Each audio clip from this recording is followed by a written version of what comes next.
ਕਰੀਏ ਜਿਹੜੇ ਵਿਦੇਸ਼ਾਂ 'ਚ ਬਹਿ ਕੇ ਰੋਜ਼ੀ ਰੋਟੀ ਕਮਾ ਰਹੇ ਨੇ। ਹਾਂਜੀ ਹਾਂਜੀ। ਖਾਸ ਤੌਰ ਤੇ ਉਹ ਕਿਹੋ ਜਿਹੀਆਂ ਸਮੱਸਿਆਵਾਂ ਨਾਲ ਉਲਝੇ ਹੋਏ ਨੇ ਸਿਹਤ ਦੇ ਮੁਤਲਕ, ਇਹ ਜ਼ਰੂਰ ਦੱਸੋ। ਆਯੁਰਵੈਦ ਕਹਿੰਦਾ ਜਿਹੜਾ ਪਾਣੀ ਪੀਂਦਾ ਗੱਭੇ ਉਹਨੂੰ ਕਦੇ ਰੋਗ ਨਾ ਲੱਗੇ। ਸ਼ੂਗਰ ਤਾਂ ਬੱਚਿਆਂ ਨੂੰ ਵੀ ਅੱਜ ਮੇਰੇ ਕੋਲ ਪੇਸ਼ੈਂਟ ਜਿਹੜੇ ਹੈਗੇ ਆ 6 ਸਾਲ ਦੇ ਬੱਚੇ ਵੀ ਹੈਗੇ। ਹੁਣ ਮੇਰੇ ਕੋਲ ਇੰਨੇ ਫੋਨ ਆਉਂਦੇ ਆ, ਮੇਰੇ ਤੇ ਪੌੜੀਆਂ ਨਹੀਂ ਚੜ੍ਹ ਹੁੰਦਾ। ਜਿਹੜਾ ਬੰਦਾ ਪੌੜੀਆਂ ਨਹੀਂ ਚੜ੍ਹਦਾ ਉਹ ਚੌਂਕੜੀ ਵੀ ਨਹੀਂ ਮਾਰ ਸਕਦਾ। ਹਾਂਜੀ, ਜੇ ਤਾਂ ਚੌਕੜੀ ਨਹੀਂ ਵੱਜਦੀ ਉਹ ਸਿੱਧਾ ਤੁਰ ਵੀ ਨਹੀਂ ਸਕਦਾ। ਇਹ ਸਾਨੂੰ ਪਤਾ। ਠੀਕ ਹੈ ਜੀ। ਇੱਕ ਗੱਲ ਦੱਸ ਦਿਓ, ਸਾਨੂੰ ਸਾਰੀਆਂ ਗੱਲਾਂ ਦਾ ਪਤਾ। ਕਿਤੇ ਐ ਤਾਂ ਨਹੀਂ ਹੁੰਦਾ ਵੀ ਜਿੰਨਾ ਚਿਰ ਦਵਾਈ ਕਰਨੇ ਆ ਤੰਦਰੁਸਤ ਆ, ਜਿੱਦਾਂ ਹੀ ਦਵਾਈ ਛੱਡੀ ਨਾਲ ਹੀ ਫੇਰ ਬੰਦਾ ਮੰਜੇ ਤੇ ਪੈਣ ਵਾਲੀ ਹਾਲਤ 'ਚ ਹੋ ਗਿਆ। ਗੱਲਾਂ ਘਰ 'ਚ ਹੀ ਆ, ਸੌਦਾ ਘਰ 'ਚ ਪਿਆ, ਵਰਤਣੇ ਦਾ ਪਤਾ ਨਹੀਂ ਹੈ, ਬਸ ਲਿਆਉਣ ਦਾ ਪਤਾ ਨਹੀਂ। ਸਤਿ ਸ਼੍ਰੀ ਅਕਾਲ ਜੀ। ਪੰਜਾਬੀ ਰੇਡੀਓ ਤੇ ਪੰਜਾਬੀ ਟੀਵੀ USA ਵੇਖਣਾ ਤੁਸੀਂ ਸ਼ੁਰੂ ਕਰ ਚੁੱਕੇ ਹੋ। ਅੱਜ ਕੱਲ ਦੀ ਨੱਠ ਭੱਜ ਭਰੀ ਜ਼ਿੰਦਗੀ ਦੇ ਵਿੱਚ ਕਿਸੇ ਕੋਲ ਵੀ ਬਹੁਤਾ ਸਮਾਂ ਨਹੀਂ ਬਚਦਾ ਤੇ ਸਮਾਂ ਜੇਕਰ ਆਪਣੀ ਸਿਹਤ, ਆਪਣੀ ਹੈਲਥ, ਆਪਣੇ ਆਪ ਦਾ ਜਿਹੜਾ ਕਹਿ ਲਓ ਵੀ ਬੰਦੇ ਦਾ ਸਰੀਰ ਹੁੰਦਾ ਹੈ, ਉਸ ਦੇ ਲਈ ਸਮਾਂ ਬਹੁਤਾ ਕੱਢਣ ਦੇ ਲਈ ਲੋਕ ਨਾ ਤਾਂ ਜੱਦੋ-ਜਹਿਦ ਕਰਦੇ ਨੇ ਤੇ ਜਦੋਂ ਜੱਦੋ-ਜਹਿਦ ਕਰਦੇ ਨੇ ਉਦੋਂ ਤੱਕ ਉਹ ਬਿਮਾਰ ਹੋ ਚੁੱਕੇ ਹੁੰਦੇ ਨੇ। ਇਸੇ ਕਰਕੇ ਅੱਜ ਦਾ ਜਿਹੜਾ ਵਿਸ਼ਾ ਸਾਡਾ ਰਹੂਗਾ ਉਹ ਸਿਹਤ ਦੇ ਨਾਲ ਸੰਬੰਧਿਤ, ਤੇ ਇਸੇ ਵਿਸ਼ੇ ਤੇ ਗੱਲ ਕਰਨ ਦੇ ਲਈ ਅੱਜ ਅਸੀਂ ਨਵੇਂ ਸ਼ਹਿਰ ਦੇ ਮਸ਼ਹੂਰ ਵੈਦ ਲਖਵਿੰਦਰ ਸਿੰਘ ਦਵਾਖਾਨਾ ਤੇ ਮੌਜੂਦ ਆ। ਉਹਨਾਂ ਦਾ ਸਵਾਗਤ ਕਰਕੇ ਉਹਨਾਂ ਨਾਲ ਗੱਲਬਾਤ ਕਰਾਂਗੇ। ਸਤਿ ਸ਼੍ਰੀ ਅਕਾਲ ਵੈਦ। ਸਤਿ ਸ਼੍ਰੀ ਅਕਾਲ ਜੀ। ਜੀ ਵੈਦ ਸਾਹਿਬ, ਅੱਜ ਕੱਲ ਦੀ ਜਿੱਦਾਂ ਮੈਂ ਗੱਲ ਕੀਤੀ ਦੌੜ ਭੱਜ ਭਰੀ ਜ਼ਿੰਦਗੀ ਹੈ ਤੇ ਵਿਦੇਸ਼ਾਂ ਨਾਲੋਂ ਵੱਧ ਦੌੜ ਭੱਜ ਤਾਂ ਕਿਤੇ ਨਹੀਂ ਹੈਗੀ। ਬਿਲਕੁਲ ਆਪਾਂ ਤੁਸੀਂ ਵੀ ਜਾਣਦੇ ਹੋ, ਅਸੀਂ ਵੀ ਜਾਣਦੇ ਹਾਂ ਕਿ ਕਿਸ ਤਰੀਕੇ ਦੇ ਨਾਲ ਬਾਹਰ ਦੌੜ ਭੱਜ ਰਹਿੰਦੀ ਹੈ। ਤੁਹਾਡੇ ਕੋਲ ਅਲੱਗ-ਅਲੱਗ ਕਿਸਮ ਦੇ ਕਲਾਇੰਟ ਆਉਂਦੇ ਹੋਣਗੇ। ਉਸ ਦੇ ਵਿੱਚ ਜੇ ਬਾਹਰਲੇ ਮਰੀਜ਼ਾਂ ਦੀ ਗੱਲ ਕਰੀਏ ਜਿਹੜੇ ਵਿਦੇਸ਼ਾਂ 'ਚ ਬਹਿ ਕੇ ਰੋਜ਼ੀ ਰੋਟੀ ਕਮਾ ਰਹੇ ਨੇ, ਹਾਂਜੀ ਹਾਂਜੀ, ਖਾਸ ਤੌਰ ਤੇ ਉਹ ਕਿਹੋ ਜਿਹੀਆਂ ਸਮੱਸਿਆਵਾਂ ਨਾਲ ਉਲਝੇ ਹੋਏ ਨੇ ਸਿਹਤ ਦੇ ਮੁਤਲਕ, ਇਹ ਜ਼ਰੂਰ ਦੱਸੋ। ਸਭ ਤੋਂ ਪਹਿਲਾਂ ਮੈਂ ਪੰਜਾਬੀ ਰੇਡੀਓ ਦਾ ਬੜਾ ਧੰਨਵਾਦ ਕਰਦਾ ਜੀ, ਤੁਹਾਨੂੰ ਵੈਲਕਮ ਆਖਦਾ ਜੀ। ਬਾਕੀ ਰਹੀ ਬਾਹਰਲੇ ਬੰਦਿਆਂ ਦੀ ਗੱਲ, ਹਾਂਜੀ, ਆਪਣੇ ਭਰਾਵਾਂ ਦੀ ਕੈਨੇਡਾ, ਅਮਰੀਕਾ, ਇੰਗਲੈਂਡ, ਯੂਰਪ ਪੂਰਾ ਮੇਰੀ ਦਵਾਈਆਂ ਜਾਂਦੀਆਂ। ਠੀਕ ਹੈ ਜੀ। ਤੇ ਰਜੇਵੇਂ ਬੜੇ ਆ ਉਧਰ ਟਿਕਾ ਨਹੀਂ ਹੈ, ਲਾਈਫ ਦਾ ਉੱਥੇ ਟਿਕਾ ਨਹੀਂ ਹੈ। ਕਈ ਵਾਰੀ ਸਾਡੇ ਭਰਾ ਖਾਣਾ ਵੀ ਗੱਡੀਆਂ ਵਿੱਚ ਖਾਂਦੇ ਆ, ਉਹ ਜਿਹੜਾ ਕਿ ਆਪਣਾ ਪਾਚਨ ਸ਼ਕਤੀ ਨੂੰ ਬਹੁਤ ਖਰਾਬ ਕਰਦਾ। ਜੇ ਟਿਕ ਕੇ ਖਾਦਾ ਨਹੀਂ ਖਾਣਾ ਤਾਂ ਸਾਨੂੰ ਖਰਾਬ ਕਰੂਗਾ। ਫਿਰ ਮੈਂ ਕਹਿੰਦਾ ਹੁੰਦਾ, ਆਯੁਰਵੈਦ ਕਹਿੰਦਾ ਜਿਹੜਾ ਪਾਣੀ ਪੀਂਦਾ ਗੱਭੇ ਉਹਨੂੰ ਕਦੇ ਰੋਗ ਨਾ ਲੱਗੇ। ਬੰਦੇ ਸਾਡੇ ਜਾਂ ਪਹਿਲਾਂ ਪਾਣੀ ਪੀ ਜਾਣਗੇ ਭਰ ਕੇ ਜਾਂ ਬਾਅਦ ਚ ਪਾਣੀ ਪੀ ਜਾਣਗੇ। ਉਹਨਾਂ ਕੋਲ ਟਾਈਮ ਹੀ ਨਹੀਂ ਕਿ ਪਾਣੀ ਨੂੰ ਵੀ ਸਮਾਂ ਦਿੱਤਾ ਜਾਵੇ, ਉਸ ਫੂਡ ਨੂੰ ਗਲਣ ਦੇ ਲਈ ਸਮਾਂ ਦਿੱਤਾ ਜਾਵੇ। ਸੋ ਅੱਜ ਕੱਲ੍ਹ ਗੋਡਿਆਂ ਦੀ ਸਮੱਸਿਆ ਬਹੁਤ ਹੀ ਜ਼ਿਆਦਾ ਹੋ ਚੁੱਕੀ ਆ। ਪੂਰੇ ਯੂਰਪ ਨਹੀਂ, ਕੈਨੇਡਾ, ਅਮਰੀਕਾ 'ਚ, ਇੰਗਲੈਂਡ 'ਚ, ਜਿੱਥੇ ਮੇਰੀਆਂ ਦਵਾਈਆਂ ਜਾਣੀਆਂ, ਗੋਡਿਆਂ ਦੀ ਸਮੱਸਿਆ, ਸ਼ੂਗਰ ਦੀ ਸਮੱਸਿਆ ਬਹੁਤ ਜ਼ਿਆਦਾ ਹੱਦ ਤੋਂ ਵੱਧ ਚੁੱਕੀ ਆ।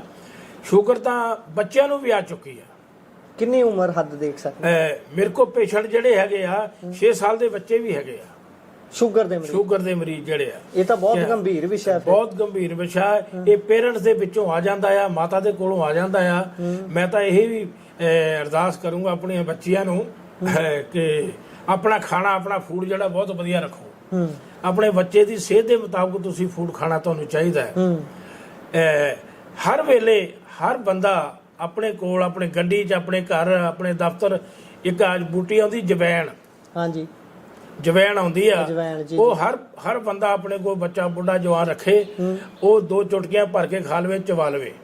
ਜਦੋਂ ਉਹਦਾ ਰਸ ਸਾਡੇ ਨਾਲ ਚਿੱਤ ਹੋ ਕੇ ਅੰਦਰ ਜਾਂਦਾ ਤੇ ਬਹੁਤ ਮਾੜੀਆਂ ਮੋਟੀਆਂ ਬਿਮਾਰੀਆਂ ਜਿਹੜੀਆਂ ਉਗਦੀਆਂ, ਜੰਮਦੀਆਂ, ਉਹਨਾਂ ਨੂੰ ਨਾਸ਼ ਕਰ ਦਿੰਦਾ। ਉਹ ਜਵੈਣ ਹਰ ਰੋਜ਼ ਹਰ ਬੰਦੇ ਨੂੰ ਖਾਣੀ ਚਾਹੀਦੀ ਆ, 2-3 ਵੇਲੇ 2-3 ਚੁਟਕੀਆਂ ਭਰ ਕੇ।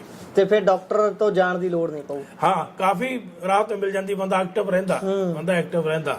ਪਰ ਵੈਦ ਸਾਹਿਬ ਗੱਲ ਤਾਂ ਇਹੀ ਹੈ ਨਾ, ਫਿਰ ਅਸੀਂ ਉਹਨਾਂ ਚੀਜ਼ਾਂ ਤੇ ਗੌਰ ਹੀ ਨਹੀਂ ਕਰਦੇ ਜਿੰਨਾ ਚਿਰ ਸਾਨੂੰ ਤਕਲੀਫ ਨਹੀਂ ਆਉਂਦੀ। ਬਿਲਕੁਲ ਨਹੀਂ ਗੌਰ ਕਰਦੇ। ਹੁਣ ਤੁਸੀਂ ਗੱਲ ਕੀਤੀ ਹੈ ਕਿ ਗੋਡਿਆਂ ਦੀ ਜਿਹੜੀ ਸਮੱਸਿਆ ਤੇ ਸ਼ੂਗਰ ਦੀ ਸਮੱਸਿਆ ਬਹੁਤ ਪ੍ਰਚੰਡ ਹੈ ਵਿਦੇਸ਼ਾਂ ਦੇ ਵਿੱਚ। ਜਦੋਂ ਗੱਲ ਕਰਦੇ ਆ ਤਾਂ ਤੁਸੀਂ ਇਹਨਾਂ ਸਾਰੀਆਂ ਚੀਜ਼ਾਂ ਨਾਲ ਨਜਿੱਠਦੇ ਹੋ, ਤਾਂ ਤੁਸੀਂ ਕਿਵੇਂ ਇਸ ਚੀਜ਼ ਦੀ ਦਵਾਈ ਜਾਂ ਤੁਸੀਂ ਕਿਵੇਂ ਡਾਇਗਨੋਜ਼ ਕਰਦੇ ਹੋ? ਜੇਕਰ ਬੰਦਾ ਵਿਦੇਸ਼ 'ਚ ਬੈਠਾ ਹੈ, ਤੁਹਾਡੇ ਤੋਂ ਦਵਾਈ ਲੈਣਾ ਚਾਹੁੰਦਾ ਹੈ, ਤੁਸੀਂ ਉਹਨੂੰ ਡਾਇਗਨੋਜ਼ ਕਿਵੇਂ ਕਰਦੇ ਹੋ? ਕਿਉਂਕਿ ਉਹ ਤਾਂ ਤੁਹਾਡੇ ਤੋਂ 7 ਸਮੁੰਦਰ ਪਾਰ ਬੈਠਾ ਹੈ, ਉਹਨੂੰ ਕਿਵੇਂ ਦੇਖਦੇ ਹੋ? ਫਿਰ ਸਾਨੂੰ ਜਦੋਂ ਬੰਦਾ ਫੋਨ ਕਰਦਾ, ਹਾਂਜੀ, ਅਸੀਂ ਉਹਨੂੰ ਕੋਈ ਸਵਾਲ ਪੁੱਛਦੇ ਆ ਜੀ।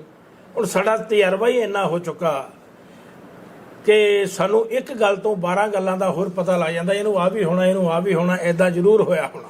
ਠੀਕ ਹੈ। ਜਿਵੇਂ ਗੋਡੇ ਦੁਖਦੇ ਆ, ਹਾਂਜੀ, ਹੁਣ ਮੇਰੇ ਕੋਲ ਇੰਨੇ ਫੋਨ ਆਦੇ ਆ ਮੇਰੇ ਤੇ ਪੌੜੀਆਂ ਨਹੀਂ ਚੜ੍ਹ ਹੁੰਦਾ। ਜਿਹੜਾ ਬੰਦਾ ਪੌੜੀਆਂ ਨਹੀਂ ਚੜ੍ਹਦਾ ਉਹ ਚੌਂਕੜੀ ਵੀ ਨਹੀਂ ਮਾਰ ਸਕਦਾ। ਹਾਂਜੀ, ਜੇ ਤੇ ਚੌਂਕੜੀ ਨਹੀਂ ਵੱਜਦੀ ਉਹ ਸਿੱਧਾ ਤੁਰ ਵੀ ਨਹੀਂ ਸਕਦਾ। ਇਹ ਸਾਨੂੰ ਪਤਾ। ਠੀਕ ਹੈ ਜੀ। ਇੱਕ ਗੱਲ ਦੱਸ ਦਵੇ, ਸਾਨੂੰ ਸਾਰੀਆਂ ਗੱਲਾਂ ਦਾ ਪਤਾ।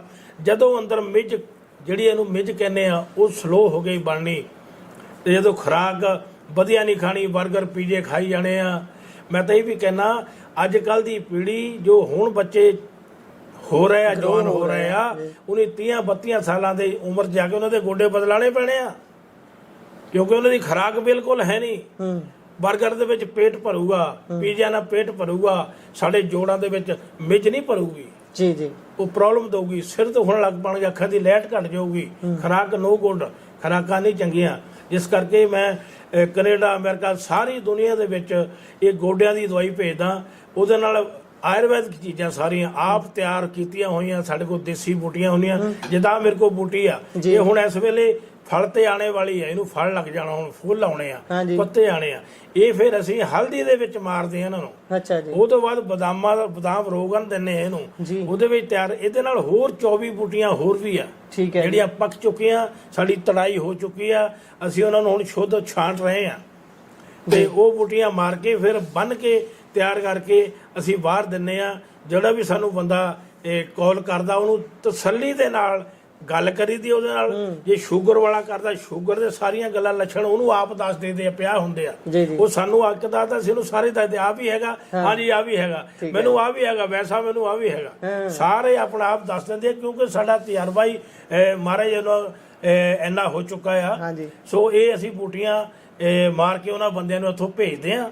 ਉੱਥੇ 15-20 ਦਿਨ ਬਾਅਦ ਪਹੁੰਚ ਜਾਂਦੀਆਂ, ਤੇ 3 ਦਿਨ ਬਾਅਦ ਅਸੀਂ ਉਹਦੇ ਨਾਲ ਕਾਲ ਕਰਦੇ ਹਾਂ। ਸਾਨੂੰ ਕਾਲ ਕਰਦਾ ਪੇਸ਼ੈਂਟ ਵੀ ਮੈਨੂੰ ਹੁਣ ਦਵਾਈ ਪਚ ਗਈ ਆ। 3 ਦਿਨ ਦੇ ਅੰਦਰ 3 ਦਿਨ ਦੇ ਬਾਅਦ ਮੈਨੂੰ ਆਰਾਮ ਆਉਣਾ ਸ਼ੁਰੂ ਹੋ ਗਿਆ। ਤੇ ਇਹਦਾ ਪ੍ਰੋਸੈਸ, ਜਿੱਦਾਂ ਤੁਸੀਂ ਆਰਾਮ ਦੀ ਗੱਲ ਕੀਤੀ ਹੈ, ਕਿ ਕਿੰਨਾ ਕੁ ਲੰਬਾ ਪ੍ਰੋਸੈਸ ਹੁੰਦਾ ਹੈ? ਜੇ ਮੰਨ ਲਓ ਗੋਡਿਆਂ ਦੀ ਜਾਂ ਸ਼ੂਗਰ ਦੀ ਦਵਾਈ ਹੈ, ਉਹਦਾ ਅਲੱਗ-ਅਲੱਗ ਸਮਾਂ ਹੋਊਗਾ, ਪਰ ਫਿਰ ਵੀ ਇੱਕ ਕਿੰਨਾ ਲੰਬਾ ਸਮਾਂ ਤੱਕ ਕੋਰਸ ਕਰਨਾ ਪੈਂਦਾ? ਕਿਤੇ ਐਂ ਤਾਂ ਨਹੀਂ ਹੁੰਦਾ ਵੀ ਜਿੰਨਾ ਚਿਰ ਦਵਾਈ ਖਾਂਦੇ ਆ ਤੰਦਰੁਸਤ ਆ, ਜਿੱਦਾਂ ਹੀ ਦਵਾਈ ਛੱਡੀ ਨਾਲ ਹੀ ਫੇਰ ਬੰਦਾ ਮੰਜੇ ਤੇ ਪੈਣ ਵਾਲੀ ਹਾਲਤ 'ਚ ਹੋ ਗਿਆ? ਜਿੱਦਾਂ ਗੋਡਿਆਂ ਦਾ ਕਹਿ ਲਓ, ਹਾਂਜੀ, ਮਿੱਝ ਕਮਜ਼ੋਰ ਹੋ ਗਈ, ਤੁਰਨਾ ਨਹੀਂ, ਆਵਾਜ਼ਾਂ ਆਉਣ ਲੱਗ ਪਈਆਂ, ਡਿੰਗ ਨਹੀਂ ਪੱਟੀ ਜਾਂਦੀ, ਤੁਰਨਾ ਨਹੀਂ ਹੁੰਦਾ, ਘਟ ਜਾਂਦਾ ਉਹਦੇ ਵਿੱਚੋਂ, ਠੀਕ ਹੈ।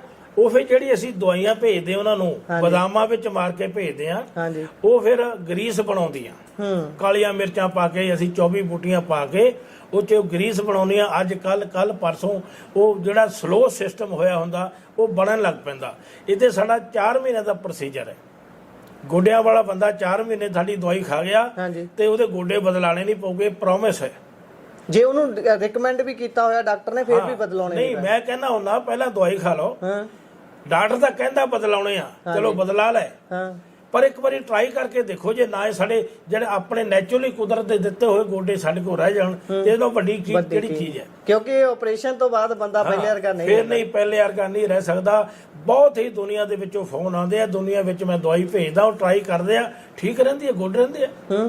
ਹਾਂ, ਜਦੋਂ ਬੰਦਾ 70 ਸਾਲ ਦਾ ਹੋ ਗਿਆ, ਉਹ 70 ਸਾਲ ਮਾਸ ਵੀ ਢਿੱਲਾ, ਬਲੱਡ ਵੀ ਕਮਜ਼ੋਰ, ਹੱਡੀਆਂ ਵੀ ਕਮਜ਼ੋਰ, ਹਨਾ, ਫਿਰ ਹਾਏ ਤੋਬਾ ਨਹੀਂ ਕਰੂਗਾ, ਕਿਸੇ ਤੇ ਡਿਪੈਂਡ ਨਹੀਂ ਹੋਊਗਾ, ਆਪਣਾ ਬਾਥਰੂਮ ਜਾ ਕੇ ਆਪ ਰੋਟੀ ਪਾਣੀ ਆਪਣਾ ਆਪ ਕਰ ਸਕਦਾ ਸਾਡੀ ਦਵਾਈ ਦੇ ਬਾਅਦ ਜੀ। ਇਹ ਤੇ ਸ਼ੂਗਰ ਵਾਲੇ ਬੰਦੇ ਜਿਹੜੇ ਆ, ਅੱਖਾਂ ਤੋਂ ਰਹਿਤ ਹੋ ਜਾਂਦੇ, ਗੁਰਦੇ ਕਿਡਨੀਆਂ ਖਰਾਬ ਖਾ ਜਾਂਦੀ ਆ। ਇਹ ਸ਼ੂਗਰ ਐਸੀ ਭੈੜੀ ਨਾਮਰਾਦ ਬਿਮਾਰੀ ਆ, ਠੀਕ ਹੈ। ਉਹਨਾਂ ਨੂੰ ਵੀ 3.5 ਮਹੀਨੇ ਦਾ ਸਾਡਾ ਕੋਰਸ ਹੁੰਦਾ ਆ ਸ਼ੂਗਰ, ਪਰ ਆਰਾਮ ਪਹਿਲਾਂ ਹੀ ਆਉਣਾ ਸ਼ੁਰੂ ਹੋ ਜਾਂਦਾ ਆ, ਠੀਕ ਹੈ ਜੀ। ਭਾਵੇਂ ਕਿੰਨੇ ਸਮੇਂ 'ਚ ਰਿਜ਼ਲਟ ਦਿਖਣਾ ਸ਼ੁਰੂ ਹੋ ਜਾਂਦਾ ਹੈ? ਇਹ ਸ਼ੂਗਰ ਵਾਲੇ ਦਾ ਤਾਂ ਸਾਨੂੰ ਚਾਹੀਦਾ ਇੱਕ ਹਫ਼ਤਾ, ਗੋਡਿਆਂ ਵਾਲੇ ਤੇ 4 ਦਿਨ ਹੁੰਦੇ ਆ, ਸ਼ੂਗਰ ਵਾਲੇ ਦੇ 1 ਹਫ਼ਤੇ ਵਿੱਚ ਰਿਜ਼ਲਟ ਮਿਲਣਾ ਸ਼ੁਰੂ ਹੋ ਜਾਂਦਾ। ਬੰਦਾ ਕਹਿਣ ਲੱਗ ਪੈਂਦਾ, ਮੈਨੂੰ ਕੋਈ ਹਿੰਮਤ ਜੇ ਹੋਣ ਲੱਗ ਪਈ, ਮੇਰੀ ਹੌਸਲਾ ਜਿਹਾ ਵਧਣ ਲੱਗ ਪਿਆ ਜੀ। ਸ਼ੂਗਰ ਵਰਗਾ ਜਿਹੜਾ ਰੋਗ ਹੈ, ਇਹਦੇ ਨਾਲ ਫਿਰ ਗਠੀਏ ਵੱਲ ਨੂੰ ਵੀ ਗੱਲ ਤੁਰ ਪੈਂਦੀ ਹੈ, ਗੱਠਾਂ, ਜੋੜ, ਇਹ ਸਾਰੀਆਂ ਚੀਜ਼ਾਂ। ਜਦੋਂ ਸ਼ੂਗਰ ਅੰਦਰ ਬੰਦੇ ਦੇ ਬਲੱਡ ਮਿੱਠਾ ਹੋ ਗਿਆ, ਹਾਂਜੀ, ਬਲੱਡ ਉਹ ਗੋਡਿਆਂ ਵਿੱਚ ਵੀ ਚੱਲਦਾ, ਸਾਡੀਆਂ ਸਾਰੀਆਂ ਨਾੜਾਂ ਚੱਲਦਾ, ਉਹ ਮੋਢਿਆਂ ਸਾਰੇ ਜੋੜਾਂ ਚੱਲਦਾ, ਉਹ ਬਲੱਡ ਮਿੱਠਾ ਹੁੰਦਾ, ਉਹ ਫਿਰ ਤੁਹਾਨੂੰ ਗਠੀਆ ਵੀ ਕਰ ਦਿੰਦਾ, ਠੀਕ ਹੈ। ਜਿਹੜੇ ਦਾ ਪਹਿਲਾਂ ਹੀ ਥੋੜਾ ਦਰਦ ਹੋਇਆ, ਸਾਡੇ ਨਾਲ ਸੰਪਰਕ ਕਰ ਲੈਂਦੇ ਆ, ਡਾਕਟਰ ਸਾਹਿਬ ਨਾਲ ਕਿਸੇ ਨਾਲ ਵੀ ਸੰਪਰਕ ਕਰ ਲੈਂਦੇ ਆ, ਉਹ ਠੀਕ ਰਹਿ ਜਾਂਦੇ ਆ, ਠੀਕ ਹੈ ਨਾ। ਕਈ ਕਹਿੰਦੇ ਚੱਲ ਕੋਈ ਨਹੀਂ, ਏਦਾਂ ਹੋਣੇ ਆ ਕਰ ਲਾਂਗੇ, ਉਹ ਫਿਰ ਥੋੜਾ ਤਕਲੀਫ ਵਿੱਚ ਆ ਜਾਂਦੇ ਆ, ਠੀਕ ਹੈ ਨਾ। ਸ਼ੂਗਰ ਵਾਲੇ ਵੀਰਾਂ ਨੂੰ ਮੈਂ ਤਾਂ ਇਹੀ ਬੇਨਤੀ ਕਰੂੰਗਾ ਵੀ ਭਰਾਵੋ, ਆਪਣੀ ਖੁਰਾਕ ਦਾ ਖਿਆਲ ਰੱਖੋ। ਜੇ ਸ਼ੂਗਰ ਹੋ ਗਈ ਆ, ਤੁਰੰਤ ਆਪਣੇ ਡਾਕਟਰ ਦੀ ਸਲਾਹ ਲਓ, ਆਯੁਰਵੇਦ ਖਾਓ, ਦੇਸੀ ਖਾਓ, ਜਿਹਦਾ ਕੋਈ ਵੀ ਨੁਕਸਾਨ ਨਹੀਂ ਹੈ। ਕਿਤੇ ਵੀ ਜੜੀ ਬੂਟੀਆਂ ਤੋਂ ਇਹਨਾਂ ਦੇ ਰਸ ਕੱਢ ਇਹੀ ਟੈਬਲੇਟ ਬਣਦੀਆਂ, ਗੋਲੀਆਂ ਬਣਦੀਆਂ। ਪਰ ਇਹਨੂੰ ਡਾਇਰੈਕਟ ਲਾਓ, ਤੁਸੀਂ ਤੰਦਰੁਸਤੀ ਰਹੂਗੀ। ਆਪਣੇ ਪਰਿਵਾਰ ਵਿੱਚ ਆਯੁਰਵੈਦਿਕ ਰੱਖੋ, ਤੁਹਾਨੂੰ ਤੰਦਰੁਸਤ ਰਹੂਗਾ। ਜੀ ਜੀ। ਸੋ ਵੈਦ ਸਾਹਿਬ ਦੇ ਸੰਪਰਕ ਨੰਬਰ ਅਤੇ ਜੇਕਰ ਤੁਸੀਂ ਪੰਜਾਬ ਭਾਰਤ ਦੇ ਵਿੱਚ ਆਏ ਹੋਏ ਹੋ, ਤੁਸੀਂ ਮਿਲਣਾ ਚਾਹੁੰਦੇ ਹੋ ਤਾਂ ਉਹਨਾਂ ਦਾ ਐਡਰੈਸ ਵੀ ਹੇਠਾਂ ਚੱਲ ਰਿਹਾ ਹੈ, ਤੁਸੀਂ ਉਹਨਾਂ ਨਾਲ ਸੰਪਰਕ ਕਰ ਸਕਦੇ ਹੋ। ਤਸੱਲੀ ਬਖਸ਼ ਆਪਣੀ ਜਿਹੜੀ ਵੀ ਤੁਹਾਡੀ ਸਮੱਸਿਆ ਹੈ ਉਸ ਦਾ ਹੱਲ ਲੈ ਸਕਦੇ ਹੋ। ਗੱਲ ਅਸੀਂ ਸਿਰਫ 2 ਵਿਸ਼ਿਆਂ ਤੇ ਕੀਤੀ ਹੈ, ਕਿਉਂਕਿ ਵਿਦੇਸ਼ ਦੀ ਗੱਲ ਹੋ ਰਹੀ ਸੀ, ਵਿਦੇਸ਼ ਵਿੱਚ ਬੈਠੇ ਹੋਏ ਲੋਕਾਂ ਦੀ ਗੱਲ ਹੋ ਰਹੀ ਸੀ, ਇਸ ਕਰਕੇ ਵਿਸ਼ੇ 2 ਹੀ ਅਸੀਂ 2 ਜਿਹੜੇ ਰੋਗ ਨੇ ਉਹਨਾਂ ਨੂੰ ਹੀ ਛੂਹਿਆ ਹੈ। ਪਰ ਹੋਰ ਵੀ ਬਹੁਤ ਸਾਰੇ ਰੋਗਾਂ ਦਾ ਇਲਾਜ ਵੈਦ ਸਾਹਿਬ ਕਰਦੇ ਨੇ। ਵੈਦ ਸਾਹਿਬ ਤੋਂ ਵੀ ਜਾਣ ਲੈਂਦੇ ਆ ਕਿ ਹੋਰ ਕਿਹੜੇ ਰੋਗਾਂ ਦੇ ਵਿੱਚ ਮਹਾਰਤ ਉਹਨਾਂ ਨੂੰ ਹਾਸਲ ਹੈ ਜਿਨ੍ਹਾਂ ਦਾ ਇਲਾਜ ਕਰਦੇ ਨੇ, ਤਾਂ ਕਿ ਐ ਨਾ ਹੋਵੇ ਕਿ ਲੋਕ 2 ਰੋਗਾਂ ਦੇ ਵਿੱਚ ਹੀ ਉਲਝ ਜਾਣੇ, ਉਹਨਾਂ ਨੂੰ ਲੱਗੇ ਸਿਰਫ 2 ਰੋਗਾਂ ਦੇ ਹੀ ਮਾਹਰ ਨੇ। ਇਹ ਜ਼ਰੂਰ ਦੱਸ ਦਿਓ ਕਿ ਹੋਰ ਕਿਹੜੇ ਰੋਗ ਨੇ ਜਿਨ੍ਹਾਂ ਦਾ ਸਫਲਤਾਪੂਰਨ ਇਲਾਜ ਕਰਦੇ ਹੋ। ਰੋਗ ਮੇਰੀ ਆਦਤ ਹੈ ਕਿ ਮੈਂ ਵੰਡ ਦੇਵਾਂ ਕੁਛ ਆਪਣੇ ਕੋਲੇ ਜੀ। ਜਿੱਦਾਂ ਹੁਣ ਪੂਰੀ ਦੁਨੀਆ 'ਚੋਂ ਮੈਨੂੰ ਫੋਨ ਆਦੇ, ਮੈਂ ਇੱਕ ਫਾਰਮੂਲਾ ਦੱਸਿਆ ਸੀ ਇਹ ਕਬਜ਼ ਵਾਸਤੇ। ਹਾਂਜੀ, ਵੀ ਸੁੰਡ ਲੈ ਲਓ, ਸੌਂਫ ਲੈ ਲਓ, ਇੱਕ ਬੁੱਢੀ ਸਰਨਾ ਲੈ ਲਓ, ਸਰਨਾ, ਸੱਸਾ ਰਾਰਾ ਨੰਨੇ ਨੂੰ ਕੰਨਾ ਸਰਨਾ। ਇਹਨਾਂ ਨੂੰ 100-100 ਗ੍ਰਾਮ ਲੈ ਕੇ ਕੁੱਟ ਕੇ ਰੱਖ ਲਓ, ਰਾਤ ਨੂੰ ਚਮਚਾ ਖਾ ਲਿਆ, ਸਵੇਰੇ ਤੁਹਾਡਾ ਪੇਟ ਸਾਫ਼ ਹੋਊਗਾ। ਜਿਹੜਾ ਬਹੁਤ ਜ਼ਿਆਦਾ ਹੀ ਪੇਸ਼ੈਂਟ ਉਹਨੂੰ ਹਫ਼ਤੇ ਬਾਅਦ ਆਰਾਮ ਆਉਣਾ ਸ਼ੁਰੂ ਹੋ ਜਾਂਦਾ। ਮੈਂ ਆਪਣੇ ਕੋਲੋਂ 10 ਦਿਨ, ਜਿਹਨੂੰ ਬੁਖਾਰ ਬਹੁਤ ਚੜ੍ਹਦਾ, 23 ਤਾਪ ਚੜ੍ਹ ਗਿਆ, ਅੱਜ ਹਟ ਗਿਆ, ਕੱਲ੍ਹ ਨੂੰ ਫਿਰ ਚੜ੍ਹ ਗਿਆ, ਉਹ ਜੜ੍ਹਾਂ 'ਚ ਮੁੰਡਿਆਂ 'ਚ ਬਹਿ ਗਿਆ, ਮੋਢਿਆਂ 'ਚ ਬਹਿ ਗਿਆ, ਰਗ ਵਿੱਚ ਬਹਿ ਗਿਆ। ਉਸ ਬੰਦੇ ਨੂੰ ਮੈਂ ਕਹਿੰਦਾ ਬਈ ਤੁਲਸੀ ਦੇ ਪੱਤੇ ਲੈ ਲਓ, 100 ਤੁਲਸੀ ਦਾ ਪੱਤਾ, 100 ਕਾਲੀ ਮਿਰਚ ਲੈ ਲਓ, ਇਹਨਾਂ ਨੂੰ ਕੁੱਟ ਕੇ ਗੋਲੀਆਂ ਬਣਾ ਲਓ, ਰੋਜ਼ ਆਪਣੇ ਪਰਿਵਾਰ, ਆਪਣੇ ਬੱਚਿਆਂ ਨੂੰ ਦਿਓ ਤੁਸੀਂ, ਤੁਹਾਡੇ ਘਰ ਬੁਖਾਰ ਨਹੀਂ ਵੜੂਗਾ। ਠੀਕ ਹੈ ਨਾ। ਇੱਥੇ ਦੰਦਾਂ ਦੀਆਂ ਬਿਮਾਰੀਆਂ ਲੱਗ ਜਾਂਦੀਆਂ। ਮੈਂ ਕਹਿੰਦਾ ਤੁਸੀਂ ਸੁਣੋ, ਇਹਨੂੰ ਗੌਰ ਕਰਕੇ ਦੇਖੋ, ਇਹ ਆਯੁਰਵੈਦਿਕ ਇੰਨਾ ਮਜ਼ਬੂਤ ਹੈ। ਦੰਦ ਹਿਲਦੇ ਵੀ ਹੈ ਜਿਹੜੇ, ਉਹ ਦੰਦ ਹਿਲਣੇ ਤੇ ਵੀ ਹਟ ਜਾਂਦੇ ਆ। ਕੋਲਾ ਕਾਲਾ ਕੱਚਾ ਕੋਲਾ ਲੈ ਲਓ, ਫਟਕੜੀ ਵਿੱਚ ਮਿਲਾ ਕੇ ਉਹਨਾਂ ਨੂੰ ਬੋਰਡ ਦੀ ਦਾਤਣ, ਅੱਜ ਕੱਲ੍ਹ ਬੋਰਡ ਪੰਜਾਬ ਸਾਡੇ ਬਥੇਰੇ ਖਿੜੇ ਹੋਏ ਆ, ਉਹਨਾਂ ਦੰਦਾਂ ਤੇ ਤੁਸੀਂ ਕਰੋ, ਚੌਥੇ ਦਿਨ ਤੁਹਾਡੇ ਦੰਦ ਪੱਥਰ ਵਰਗੇ ਬਣ ਜਾਣਗੇ। ਅੱਛਾ ਜੀ। ਹਾਂ, ਇਹ ਨੁਸਖੇ ਜਿਹੜੇ ਤੁਸੀਂ ਫ੍ਰੀ ਚ ਹੀ ਵੰਡ ਰਹੇ ਹੋ। ਮੈਂ ਵੰਡ ਦਿੰਦਾ, ਵੰਡੀ ਜਾ ਰਿਹਾ ਮੈਂ, ਜਿੰਨੇ ਕਿ ਵੀ ਹੁੰਦੇ ਆ। ਜਿਹੜੇ ਆ ਮੇਰੇ ਗੋਡਿਆਂ ਦੀ ਦਵਾਈ ਬੰਦਿਆਂ ਤੋਂ ਨਹੀਂ ਬਣ ਸਕਦੀ, ਬਹੁਤ ਬੂਟੀਆਂ ਚਾਹੀਦੀਆਂ। ਸ਼ੂਗਰ ਦੀ ਦਵਾਈ ਲਈ ਬਹੁਤ ਉਪਰਾਲਾ ਕਰਨਾ ਪੈਂਦਾ ਆ, ਇਹ ਨਹੀਂ ਬਣ ਸਕਦੇ। ਇਹਨਾਂ ਨੂੰ ਫਿਰ ਮੈਂ ਆਪ ਤਿਆਰ ਕਰਕੇ ਭੇਜਦਾ ਆ। ਕਈ ਮੇਰੇ ਵੀਰ ਮਰਦਾਨਾ ਕਮਜ਼ੋਰੀ ਜ਼ਿਆਦਾ ਹੋ ਜਾਂਦੀ ਆ, ਉਹਨਾਂ ਦੇ ਲਈ ਮੈਂ ਆਪ ਤਿਆਰ ਕਰਕੇ ਇਹ ਵਿਦੇਸ਼ ਵਿੱਚ ਦਵਾਈ ਭੇਜਦੇ ਆ, ਰੋਜ਼ ਭੇਜਦੇ ਆ, ਰੋਜ਼ ਜਾਂਦੀ ਆ ਸਾਡੀ ਦਵਾਈ। ਤੇ ਵਿਦੇਸ਼ ਦੇ ਵਿੱਚ ਭੇਜਣ ਦਾ ਪ੍ਰੋਸੈਸ ਫਿਰ ਕੀ ਹੁੰਦਾ ਵੈਦ ਸਾਹਿਬ? ਕਿੰਨਾ ਕੁ ਸਮਾਂ ਲੱਗ ਜਾਂਦਾ ਜਦੋਂ ਤੁਹਾਡੇ ਨਾਲ ਸੰਪਰਕ ਕਰਦਾ ਵਿਅਕਤੀ? ਉਹਨੂੰ ਕਿੰਨੇ ਚਿਰ ਚ ਮਿਲ ਜੂ ਦਵਾਈ? ਜਿਸ ਦਿਨ ਸਾਨੂੰ ਸਾਡਾ ਪੇਸ਼ੈਂਟ ਸਾਨੂੰ ਆਰਡਰ ਕਰਦਾ, ਉਹ ਤੋਂ ਅੱਜ ਕੱਲ੍ਹ ਸਾਡੀ ਗੌਰਮੈਂਟਾਂ ਦੀ ਸਖਤੀ ਬੜੀ ਹੋਈ ਵੀ ਆ, ਬਾਹਰਲੇ ਮੁਲਕਾਂ ਦੀ ਸਖਤੀ, ਇਮੀਗ੍ਰੇਸ਼ਨ ਸਖਤੀ ਆ, ਫਿਰ ਵੀ 22, 23, 25 ਦਿਨ ਉੱਥੇ ਤੱਕ ਪਹੁੰਚਣੇ ਨੂੰ ਲਾ ਲੈਂਦੇ ਆ। ਉਹਨਾਂ ਚਿਰ ਉਹਨਾਂ ਨੂੰ ਕੋਈ ਤੁਸੀਂ ਉਪਾਅ ਦੱਸ ਦਿਓ ਵੀ ਤੁਸੀਂ ਆਪਣੇ ਆਪ ਨੂੰ ਇੰਨੇ ਦਿਨ ਬਚਾ? ਸਾਰੇ ਉਹਨਾਂ ਨੂੰ ਪਰਹੇਜ਼ ਦੱਸਦੇ ਤੇ ਪਿਆ, ਬੰਦ ਕਰਦੇ ਭਾਈ ਖਾਣਾ ਹੁਣ ਤੋਂ, ਜਦੋਂ ਤੱਕ ਦਵਾਈ ਪਹੁੰਚ ਰਹੀ ਹੈ, ਜਦੋਂ ਦਵਾਈ ਆਉਂਦੀ ਆ। ਉਹ ਕਾਫੀ ਫਾਇਦਾ ਤਾਂ ਉਹਦੇ ਨਾਲ ਰਿਲੀਫ ਹੋਣਾ ਸ਼ੁਰੂ ਹੋ ਜਾਂਦਾ। ਗੱਲਾਂ ਘਰ 'ਚ ਹੀ ਆ, ਸੌਦਾ ਘਰ 'ਚ ਪਿਆ, ਵਰਤਣੇ ਦਾ ਪਤਾ ਨਹੀਂ ਹੈ, ਲਿਆਉਣ ਦਾ ਪਤਾ ਨਹੀਂ ਹੈ। ਕਹਿ ਲਓ ਵੀ ਇੱਕ ਉਹਦੀ ਸਿਹਤ ਮਿਲਣੀ ਜ਼ਰੂਰੀ ਹੈ।